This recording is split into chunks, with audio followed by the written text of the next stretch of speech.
우리나라 과학기술의 산실로 알려져 있는 대덕연구개발특구가 40주년을 맞이합니다. 1973년 교육 및 연구지구로 지정된 이후 국가 연구개발 사업의 중심으로 자리를 잡았는데요. 이제는 창조경제의 전초기지라는 새로운 임무와 또 역할을 부여받았습니다.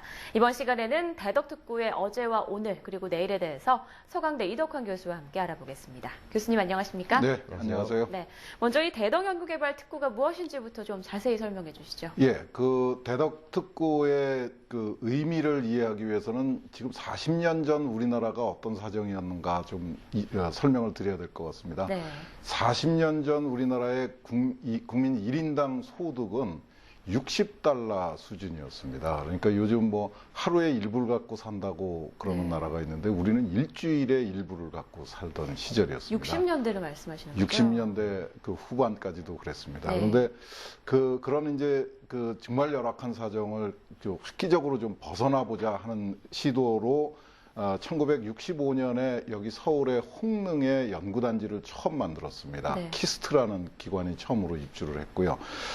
그런데 그 뭐 홍릉 연구단지는 굉장히 규모가 작습니다. 그래서 이제 1973년에 당시 그 최형섭 과학기술처 장관이 처음으로 이제 박정희 대통령한테 새로운 그 연구단지를 만들어야 되겠다 하는 그 보고를 하고 네. 선택을 한 것이 지금의 대덕입니다. 네. 한 33만 평에 한 5만여 명 정도가 들어가서 연구 활동을 할 수 있는 그런 단지로 기획을 했는데 네. 지금은 30곳의 출연연 그리고 뭐 국공립기관, 공공기관 이런 것들이 들어가서 한 6만여 명이 지금 그 활발하게 활동을 하고 있고요. 네. 그 중에서 연구 인력, 박사급 연구 인력이 한 10,000명 정도에 해당되는 걸로 알고 있습니다. 1978년에 한국표준연구소가 처음으로 입주를 해서 정말 우리나라의 과학기술의 산실, 뭐 한국의 실리콘밸리, 뭐 이렇게 여러 가지 이름으로 불려지는 정말 과학기술의 총 그 본산이라고 이야기할 수 있을 정도로 컸습니다. 네, 출발은 아주 야심찬네요. 네, 그러니까요. 굉장히 큰 규모를 가지고 있는 것 같은데 그렇다면 그동안 대덕연구개발특구의 성과로는 어떤 것들이 있었습니까? 예, 1978년에 이제 처음에 그 대덕단지가 생겼을 적에 거기에 내려갔던 그 과학자들은 벽지수당을 받았습니다. 네. 지금 뭐 상상이 안 되는 상황이죠. 네.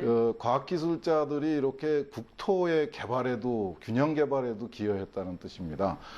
과학기술계가 뭘 했느냐 이런 거 그 평을 많이 듣는데 정말 그 오지에 가서 열악한 교통 환경, 주거 환경을 이겨내고 정말 엄청난 일을 했습니다. 지금 대덕특구는 대전시에 편입이 돼가지고 대전 전체의 발전 그리고 충청남도 전체의 발전을 이끄는 역할도 하고 있습니다. 과학적으로는 1970년대에 미사일 개발을 시작을 해서 76년에 전자식 자동 교환기라고 해서 TDX라는 걸 만들었고요. 네. 92년에는 우리별 이료를 만들었고 96년에는 CDMA라고 요즘 그 휴대폰의 핵심 기술입니다. 이거 말고도 지금 뭐 K스타를 비롯해서 우리가 언론을 통해서 들었던 우리나라의 과학기술 성과들은 거의 대부분이 이 대덕연구단지하고 관련이 있다고 보고요. 그 중에서도 특히 이 대덕특구의 중요한 성과는 인력 양성입니다. 네. 이 30개 곳의 그 출연연을 통해서 그 전국에 지금 퍼져서 정말 열심히 활동하고 있는 과학자들 대부분이 이 대덕특구를 통해서 길러졌다. 이렇게 얘기를 해도 틀리지 않을 정도입니다. 뭐 사업 초기에 정말 어렵고 열악한 상황에서도 굉장히 많은 성과를 이어왔는데요. 사실 최근 들어서는 이 대덕특구가 좀 정체되어 있는 게 아니냐 하는 목소리가 높습니다. 예, 좀 그 원인은 어떻다고 보시는지. 안타까운 일입니다. 지금 이제 40년이 지나서 정말 불혹의 나이에 정말 농익은 성과를 내놔야지 되는데 안타깝게도 좀 활기가 많이 떨어졌다. 네. 이런 평가를 받고 있는 게 사실입니다. 그 뭐 여러 가지 이유가 있는데요. 그동안에 그 과학기술에 대한 투자가 그 부족했던 거는 아닌데 뭔가 모르게 좀 그 문제가 있었던 것 같습니다. 우선 대표적으로 문제가 됐던 게 이제 정치권에서 지난 90년대부터 시작해서 정치권에서 정권이 바뀔 때마다 이 대덕특구 흔들기를 시도를 했었습니다. 그렇죠. 그게 아마 가장 심각한 문제였던 것 같고요.